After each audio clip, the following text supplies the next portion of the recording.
Ladies and gentlemen, James Lane here, and what we are seeing right now, what we saw today, what is happening is not what you think it is. Smoke and mirrors, ladies and gentlemen, smoke and mirrors. I know you're freaking out. I know you're upset. I know stuff seems to be hitting the fan, but stick with me. Let's talk about this stuff. I'm going to show you why the people that were doing what they did, the people that incited the violence, the people that started this mess were actually infiltrators. And on top of that, I believe I found enough of the puzzle pieces to really put together what's happening. So folks, please stick around and let's talk about it.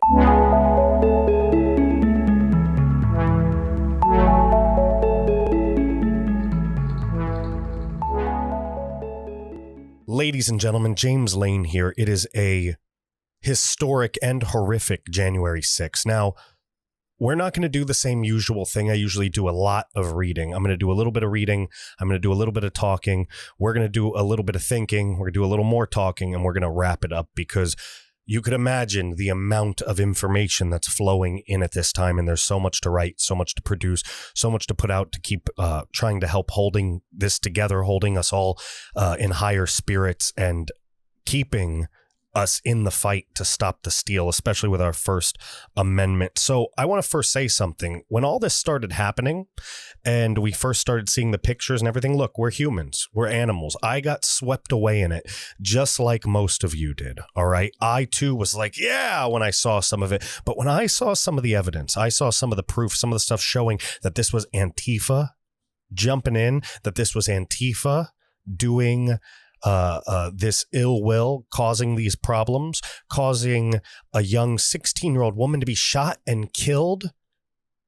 I think we know what's happening, folks. So I want to talk about this. Let's go first off. Let's take a look at this picture. I saw a couple other pictures of these guys, by the way, pictures of them at other rallies, at other events, especially at Philadelphia Antifa events. Look at this man's tattoo right here. You got the hammer and sickle, the anarchy sign. All right. This is another thing right here. I can't zoom in or it'll screw the whole video up. But it's a symbol that basically is showing what side he is on, and it ain't our side. You have to understand something. How would you stop Donald Trump and the Patriots and everybody else that wants to see our country succeed? How would you stop them from telling the truth to the American people? Well, maybe you could scare the hell out of them. Maybe you could silence the information flow going around. Maybe you could scare the hell out of everybody again and again and again and again. Look, I want to show you this. Twitter locked out the president. They actually locked him out of his account. They removed the video of him telling the protesters to be peaceful and to go home and leave the Capitol in peace. They removed it. Why would they remove a message from our president? Why? Because they're trying to shut him up and get this count over with and get him the hell out. That's why. That's what's happening, ladies and gentlemen. Twitter locks President Trump out of his account for the first time. Twitter has disabled the account of President Donald Trump after deleting recent posts made by the president, including a video of him calling on protesters who had gathered on Wednesday at the U.S. Capitol building in Washington to go home in peace. As a result of the unprecedented and ongoing violent situation in Washington, D.C., we have required the removal of 3 Donald Trump tweets that were posted earlier today for repeated and severe violations of our civic integrity policy. The president can't even get a message out to the people telling them to go home and be peaceful.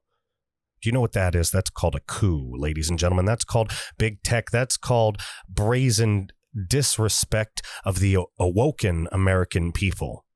That's called true inciting of violence, because that's all this would do. Is truly incite violence. They're just hoping, man. They're hoping we won't hear from the big man right here. The real big man, not the corrupt Chinese big man, Joe Biden. I'm starting to wonder, by the way, if Joe Biden or Mike Pence is the leader of the deep state of the swamp. I don't know which one. I mean, we're going to find out, I guess, what's going to happen.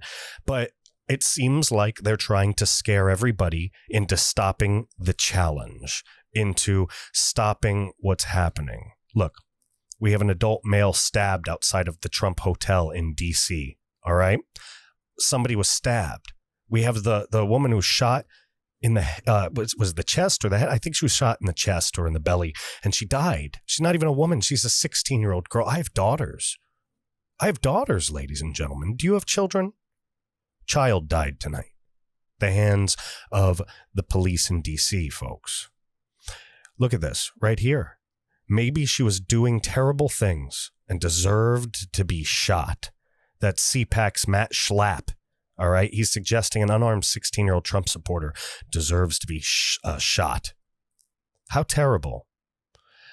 The young unarmed girl was behind a closed and locked door. She was hiding when the officer shot through the window and struck her in the neck and killed her.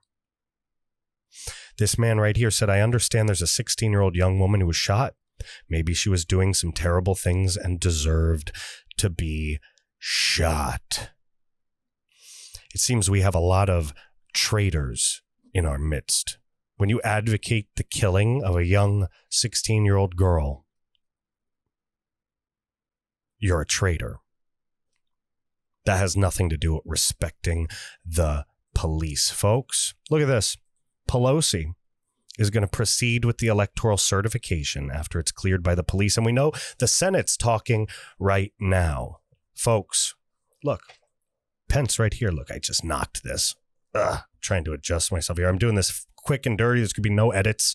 So you're going to see all the things I screw up. Okay, I can't get this over here. Let's move this. Okay, anyway, now the dash isn't going to look like a mouth anymore.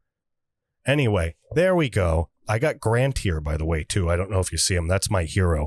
Grant had to make a lot of tough choices, too. Grant embodied the American dream and worked for the man that had to save the Union, Mr. Abraham Lincoln. And it's obvious our Union has been infected by something, isn't it, ladies and gentlemen? It's obvious that our Union smells dirty. It seems the elites from both parties have their hands in the same honeypot, if you know what I mean. It seems that foreign actors and big business, big tech, all of the systems, right? The CIA, the FBI, all of these things, the things that we would have been looked at like conspiracy theorists for, they've all come true. These people are all working against President Trump. Now, am I saying we're done?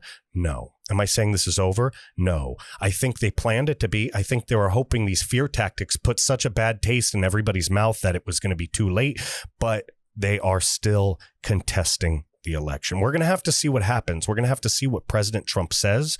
I'm trying to do this one pretty quick to get it out there, but because, President Trump's going to be talking pretty soon, and we have all of this different stuff happening. We have the Congress going, the Senate going. We have literally an internal civil war, it seems like, in the White House, in the DOD, everywhere. I think it's coming to a head. It's coming to fruition.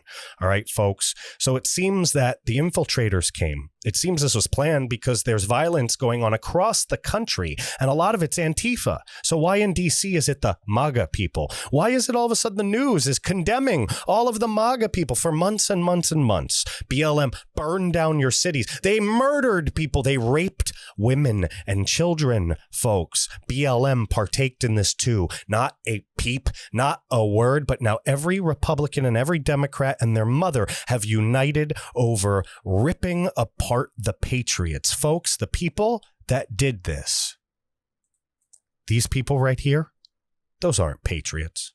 Those aren't actual Trump supporters. Those aren't us. I have tattoos too. And by the way, thank you to all the people that brought this to my attention. So many people emailed me and mentioned this. I'm not going to take up too much of your time because I have a feeling we're going to have a couple more videos tonight and I need to get this out. So we're going to rip it up in under 10 minutes. But here's what I think happened. I think Trump got to the truth. I think that things were going to happen. It turned out that certain people that we thought we trusted, again, we couldn't trust. It turns out we now know who's in bed with who. And because we were going to expose the fraud to the American people and force a most likely 10-day audit, that we were going to most likely have that 10-day audit. I think that it was going to go through. I think that the left sent a warning sign to all of the patriots, all of the Congress people, all of the senators that were trying to fight for Trump. But, I still think we're going to fight and I still think we're going to win. So do I support the violence from earlier? Am I excited about it? I've had time to sit down and think, no, it's not the right thing. If all the government falls apart, if everything falls apart, right, and there's no system left, then maybe we reach that point.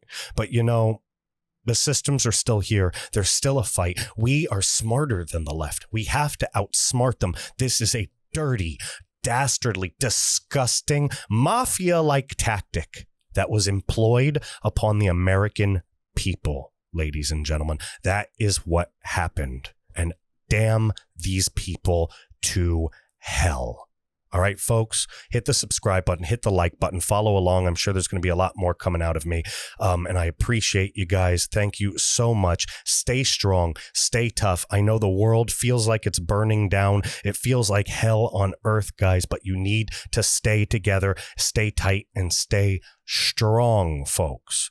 They don't have us beat. And even if it got to the worst case scenario, we still have to fight back intellectually, ideologically. I'm probably saying that word wrong, but you know what I'm trying to say. We have to use every power we have to fight them. When they start removing our rights, our actual rights, when they start ripping the Constitution in half, like Pelosi ripped up the president's speech, his State of the Union address, then we'll talk turkey. But until then, be the better people. Bring yourself to center, calm down, see the bigger picture, and do everything you can, my digital soldiers. Do everything you can to spread the real truth. Thank you, guys. See you in the next segment. Bye.